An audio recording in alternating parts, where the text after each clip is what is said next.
Jaksa Penuntut Umum JPU, menolak eksepsi penasihat hukum Supriyani, guru honorer SDN 4 Baito, Kabupaten Konawe Selatan Konsel Sulawesi Tengah, Sultra, yang dituduh memukul siswanya berinisial D 8 tahun.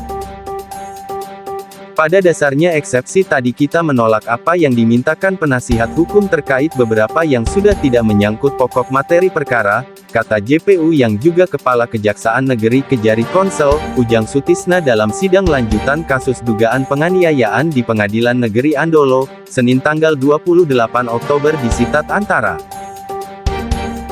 Ia mengatakan, terdapat beberapa poin dari eksepsi yang ditolak karena dianggap tidak memenuhi dalam pasal 156 KUHP dan poin-poin tersebut telah dibacakan dalam persidangan.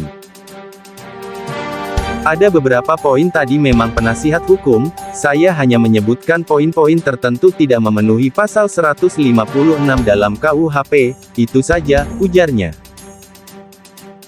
Ujang juga menyampaikan yang disetujui antara JPU dan penasihat hukum terdakwa, yaitu untuk melanjutkan sidang tersebut kepada pokok materi perkara. Ia menyesalkan tindakan penasihat hukum yang meminta eksepsi pada sidang pertama, yang kemudian pada saat sidang pembacaan eksepsi, mereka juga meminta untuk melanjutkan sidang ke tahap pokok materi perkara. Kesimpulannya penasihat hukum apa saat ini kan minta dilanjutkan ke pokok perkara, kenapa enggak kemarin saja, ucapnya. Sementara itu, penasihat hukum guru Supriyani, Andre Darmawan, menyampaikan secara formil perkara sudah jelas bahwa ini melanggar Undang-Undang Sistem Peradilan Anak karena terdapat banyak prosedur yang tidak dilakukan. Misalnya, laporan meminta kepada pekerja sosial untuk melakukan pendampingan, kemudian kepada pembimbing kemasyarakatan itu juga tidak dilakukan, ucap Andre. Dia juga mengungkapkan, dalam perkara tersebut juga terdapat pelanggaran kode etik, salah satunya benturan kepentingan karena penyidik dan pelapor dalam kasus tersebut merupakan rekan satu kantor yang sama, yaitu di Kepolisian Sektor Polsek Baito. Kemudian juga ada pemaksaan kepada Ibu Supriyani untuk mengaku, padahal Ibu Supriyani tidak pernah melakukan, ada permintaan uang juga 50 juta rupiah. Jadi, itu semua pelanggaran prosedur, tuturnya.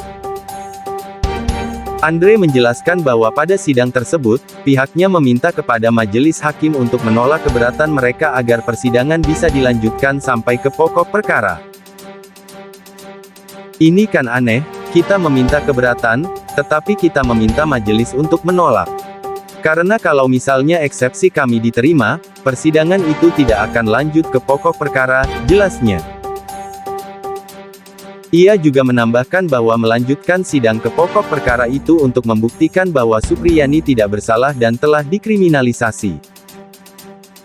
Kami ingin supaya oknum-oknum tersebut yang telah membuat Ibu Supriyani menjadi tersangka, telah membuat Ibu Supriyani ditahan, harus mempertanggungjawabkan, baik secara administratif, misalnya ada sanksi etik ataupun apapun termasuk sanksi pidana, tambahnya.